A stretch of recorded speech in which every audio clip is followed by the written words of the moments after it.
우리 다 같이 인사하십시다. 멀리 가까이 계시는 분들 하나님의 은혜가 함께 하시기 바랍니다. 새해 복 많이 받으시기 바랍니다. 예, 감사합니다. 요셉의 삶은 오늘날과 같이 삭막한 사회에서, 메마른 사회에서, 눈물이 없는 사회에서 우리 마음을 어루만져주면서 감성을 터치해주는 사람이 요셉이다라는 것을 볼 수가 있습니다. 사람들이 세상에 살 때에 무엇이 우리의 감성을 보듬어 줄까? 무엇이 우리의 눈물샘을 터뜨려 줄까?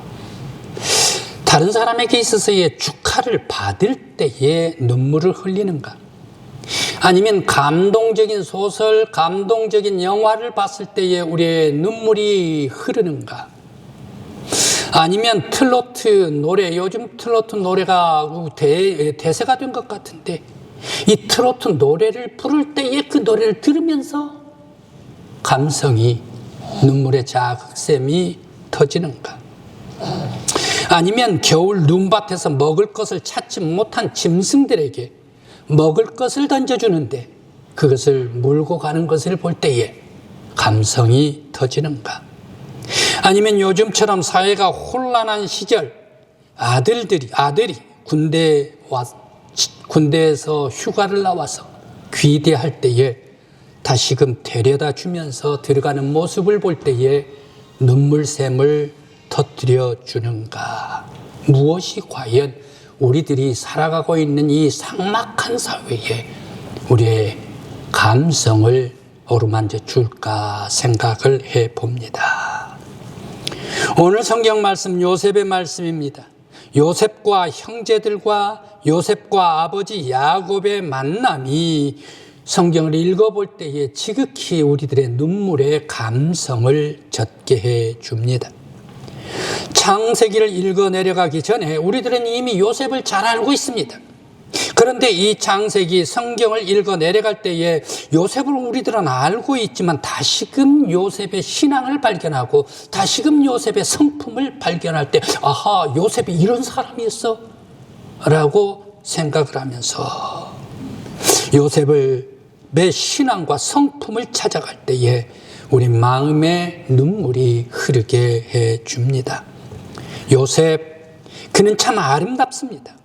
오늘날과 같이 사회가 뒤숭숭하고 혼란한 사회일수록 더욱더 요셉을 꼭 기억할 수 있는 우리들이 되어야 할 줄 믿습니다.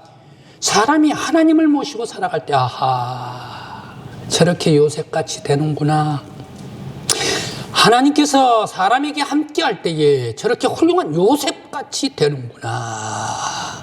바로 그런 말씀이 오늘 요셉의 말씀입니다. 왜 이렇게 요셉이 우리의 마음을 어루만져 줄까? 바로 그것은 요셉이 예수님, 성경 말씀에 수많은 사람들이 등장하고 있지 않습니까?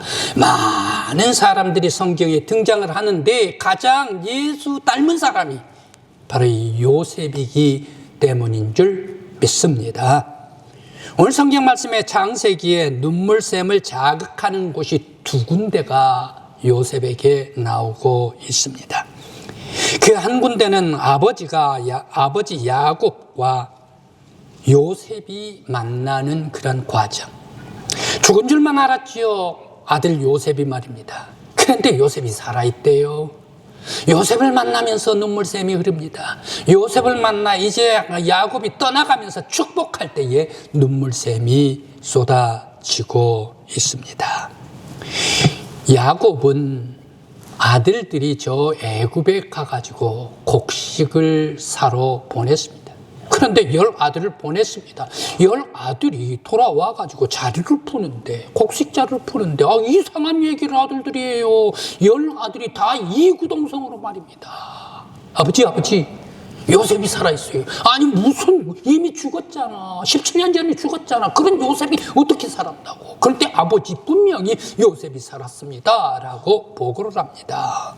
그때 아버지 야곱은 믿지를 않았습니다. 귀를 의심했습니다. 그런데 바로 이 바로 왕이 수레를 보내왔어요. 야곱에게. 요셉이 수레를 보내왔어요. 그때 이 수레를 보고 어허, 이 훌륭한 수레들은 왕 외에 가질 것이 없는데 하면서 이 수레를 보고 아하, 아들 요셉이 살았구나 라는 것을 알게 됩니다. 죽은 줄만 알았던 요셉이 살아있다면 내가 빨리 가자, 어서 만나자 말이야. 어서 내가 가야 될 것 아닌가, 아들을 만나봐야 될 것 아닌가 라고 하면서 바로 이 죽기 전에 내가 만나고 싶다 라고 하면서 야곱 나이가 그 당시에 130세 아닙니까? 노구를 이끌고 1000km가 넘는 브엘세바에서 저 고센 땅까지 1000km가 넘는 곳에 노구가 수레에 몸을 싣고 이제 아들 요셉을 만나러 가게 됩니다. 왜 이렇게 아버지 야곱이 요셉을 만나러 떠나가게 됐을까 생각을 해봅니다. 야곱은 요셉이 보낸 수레를 보고 애굽으로 출발을 합니다. 그러면서 애굽으로 출발을 하는데 가다가 이제 브엘세바가 나옵니다. 이 브엘세바 아버지 이삭의 고향 아닙니까?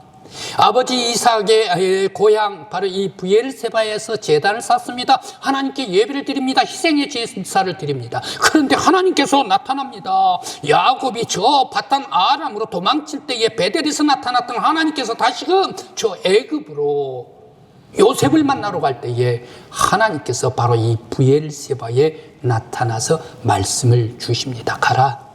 두려워하지 말고 가. 내 아들 요셉 만나러 가라.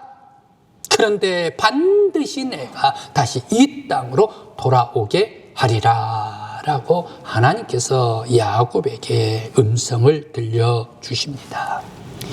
이제 애굽에서 기다리고 있던 아들 요셉입니다. 아버지가 그 노구를 이끌고 여기까지 오신다라는 말을 듣고 요셉은 가장 멀리까지 아버지 야곱을 만나러 나왔습니다.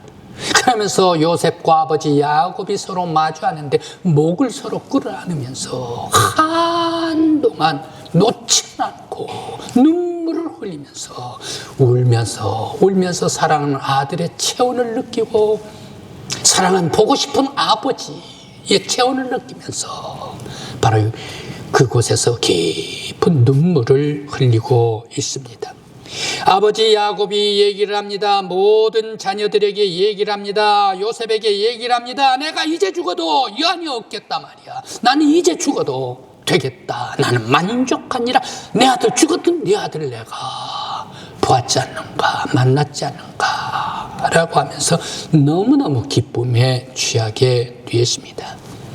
아버지 야곱은 나이가 130세 노구로 가나안 땅에서 애굽으로 긴 여행을 했음에도 불구하고 그날 밤은 요셉과의 이야기로 꽃피우면서 날 새도록 하나님께서 도우셨습니다. 너를 하나님께서 도우셨구나. 네, 하나님께서 나를 이같이 도우셨습니다 라고 하면서 밤새도록 이야기 보따리를 풀고 하면서 아버지 저가 팔려갔지 않습니까? 형들이 날 미워해서 그렇게 해가지고 저 보디발 집에 갔습니다.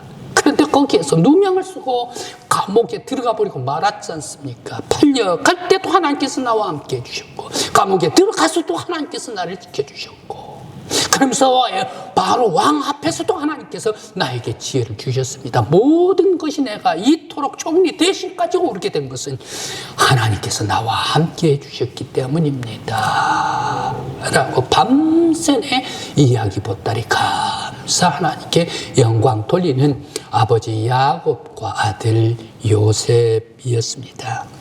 부자의 만난 그 밤은 더욱더 이야기 보따리로 하나님께 영광 돌리는 아름다운 밤이었을 것입니다. 야곱이 요셉에게 이제 만난 후 애굽 생활 17년이 또 지나갑니다.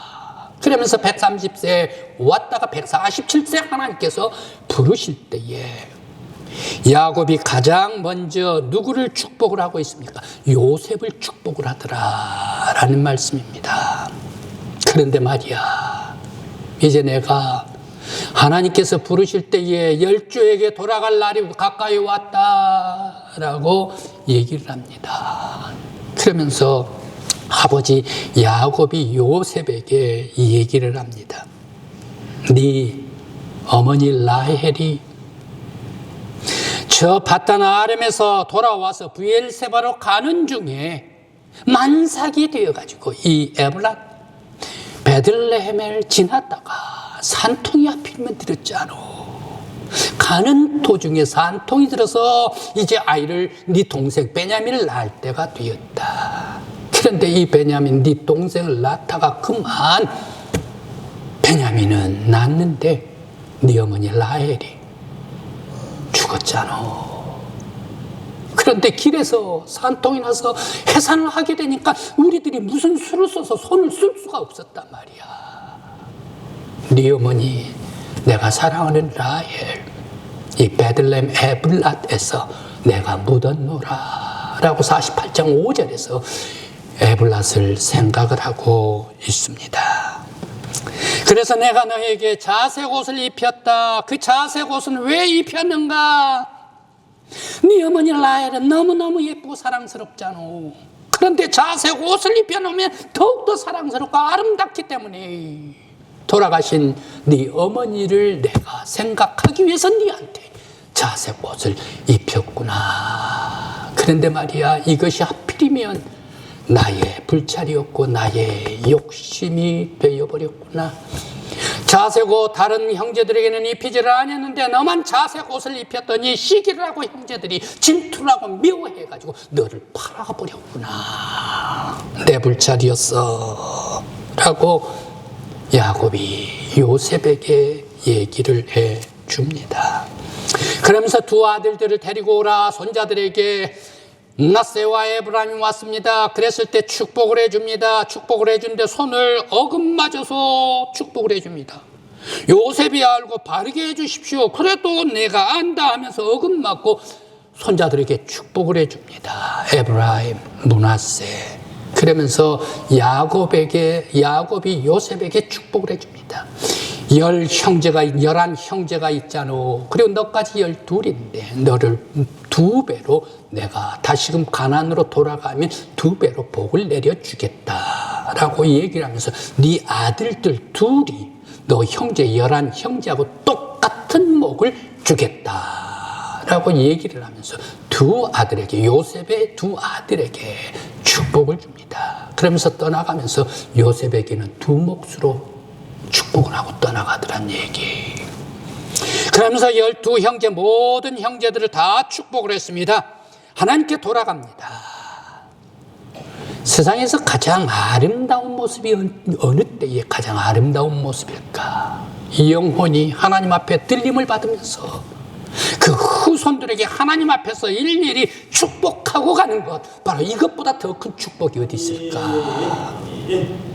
세상에 가장 행복한 가정은 가족들이 멀리 떨어져 있다가 다시금 만날 때에 가장 아름다운 행복한 만남일 줄 믿습니다.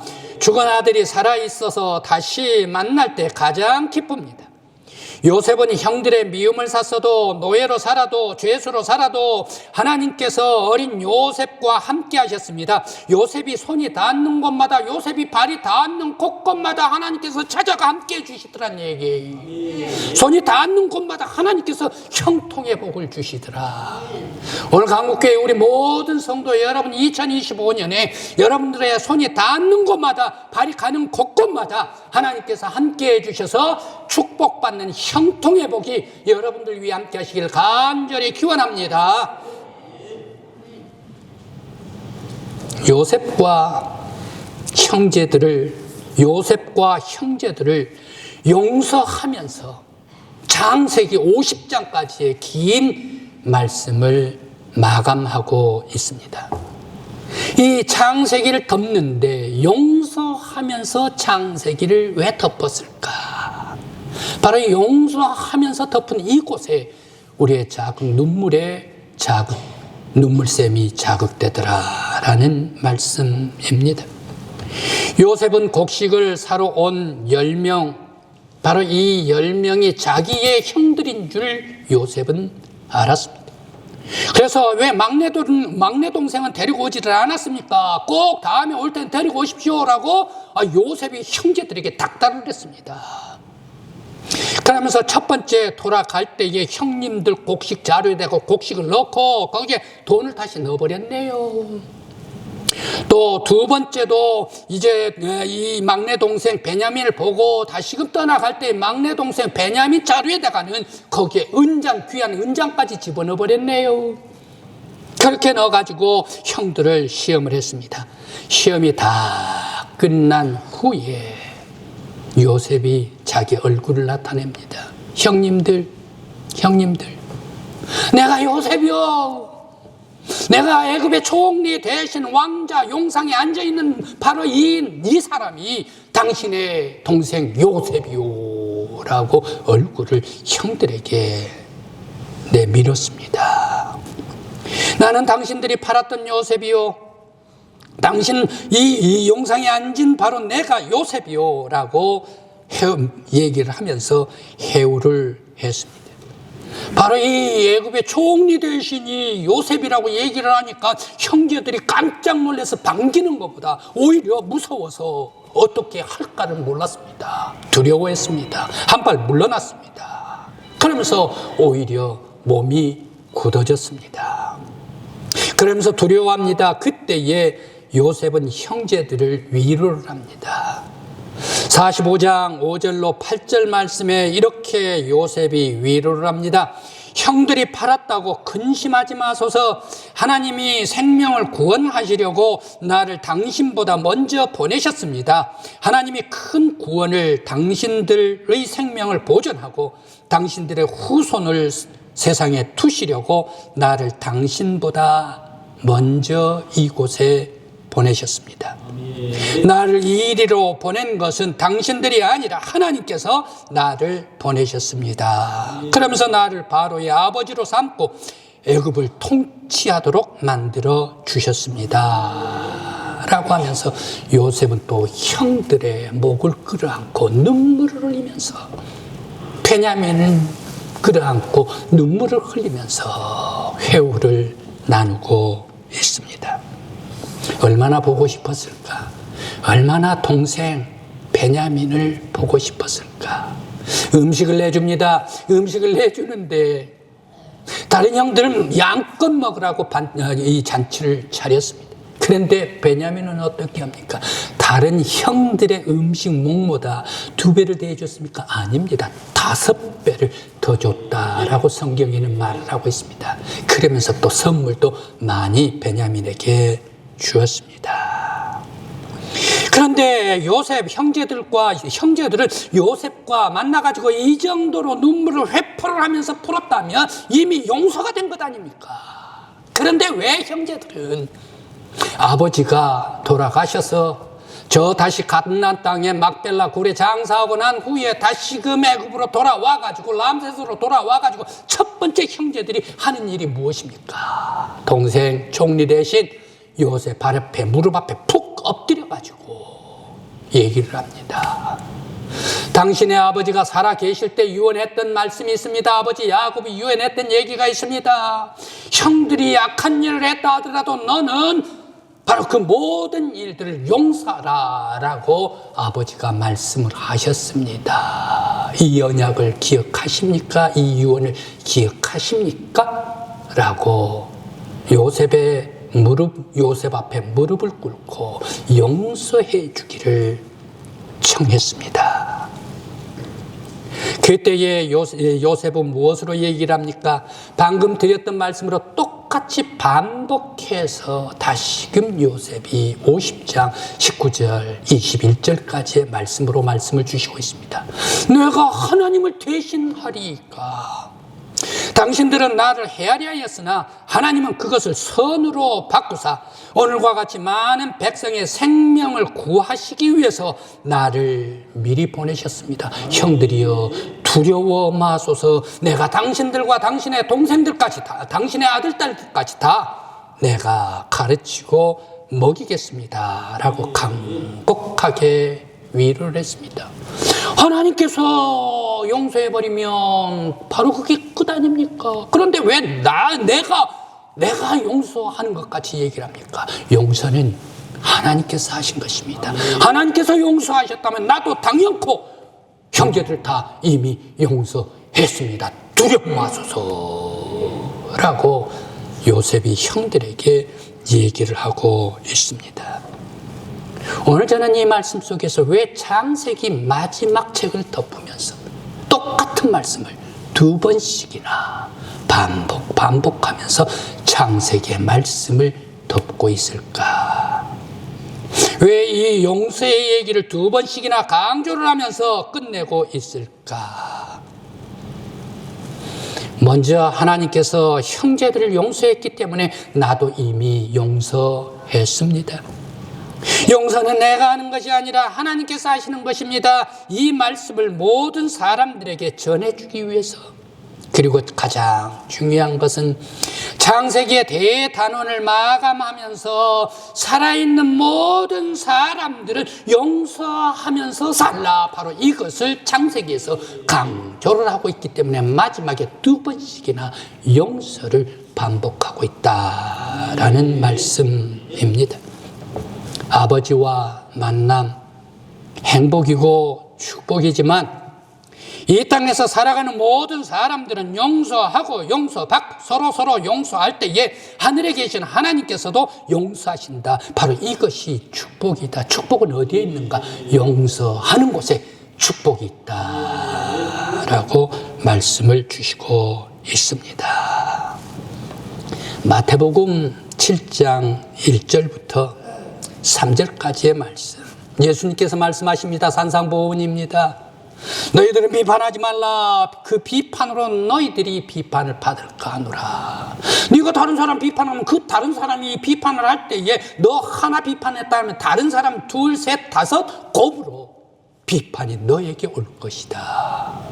다른 사람을 헤아리지 말라. 그게 네가 헤아리면 다른 사람은 그 헤아림보다 더 큰 헤아림이 너에게 올 것이다. 왜?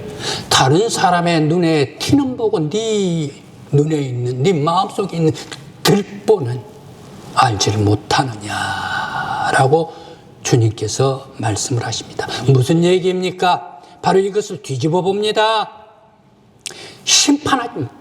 비판하지 말라. 사람들은 헤아리지 말라.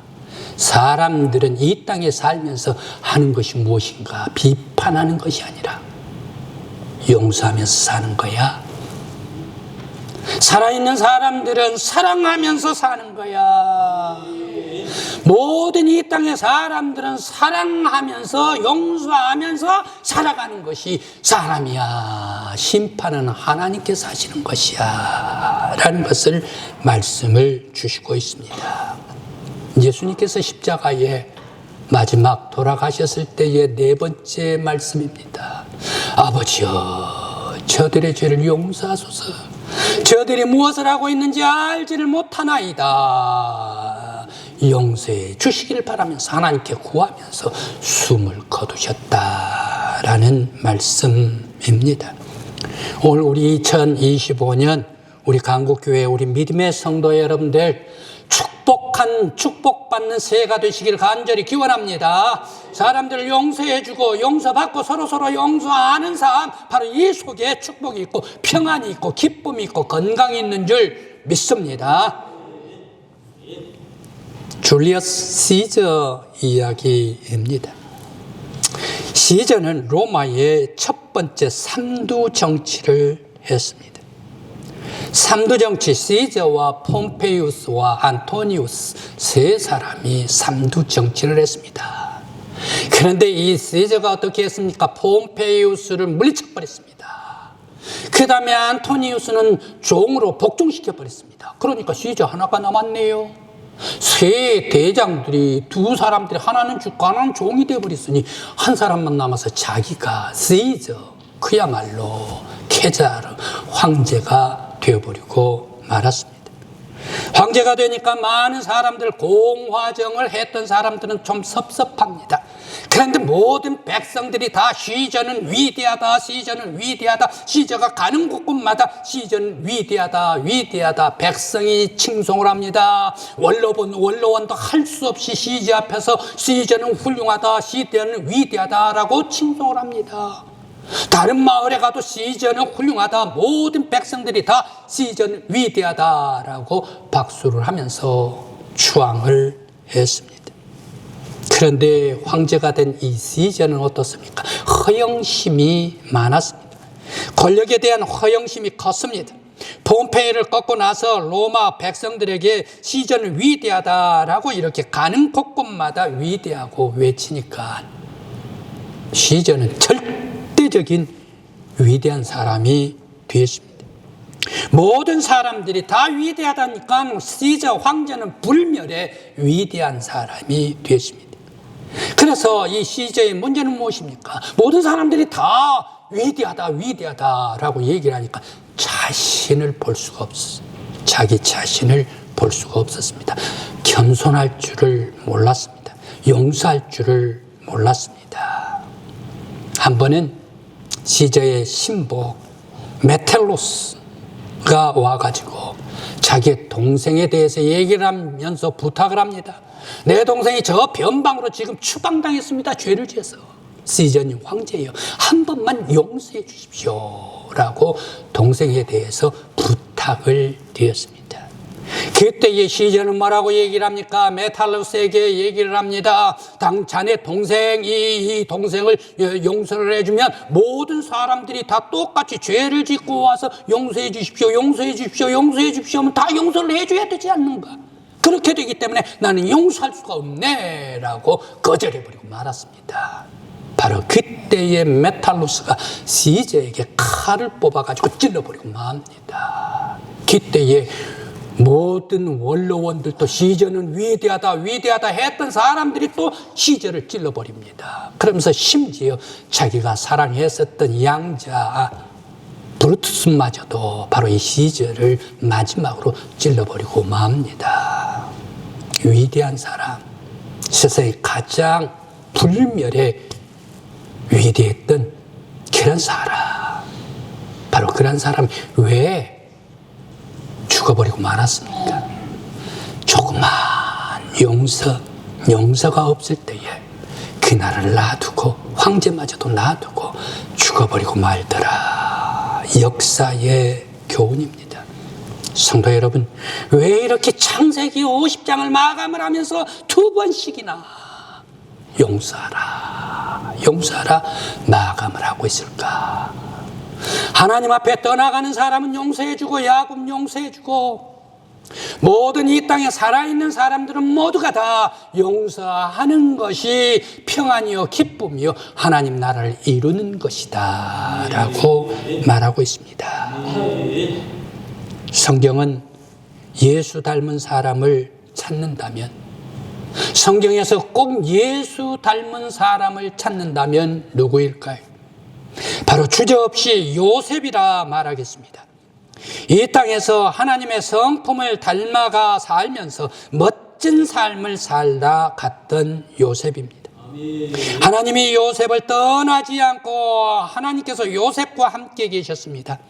요셉은 하나님과 함께 있을 때에 그의 성품은 하나님 닮아가지고 용서와 자비와 지혜가 충만한, 사랑이 충만한 사람이 요셉이 되었습니다. 오늘 우리 강북교회 성도 여러분, 2025년 새해를 출발할 때에 요셉과 같이 하나님께서 여러분들에게 함께 해주시길 간절히 기원합니다. 요셉이 손으로 닿는 것마다, 발이 가는 곳곳마다 축복을 받아 형통했던 것과 같이 여러분들의 삶이 형통의 복을 누리는 여러분들 되시길 간절히 기원합니다. 아울러 이 땅에 살면서 용서할 때에 평안이 옵니다. 용서할 때에 예수 그리스도의 사랑을 닮아갑니다. 예수 그리스도의 사랑으로 충만할 때 그 영혼은 이미 하나님 나라가 임한 줄 믿습니다.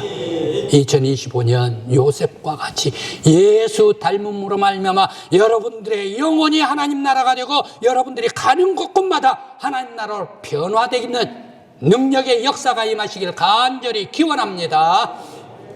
기도드리시겠습니다.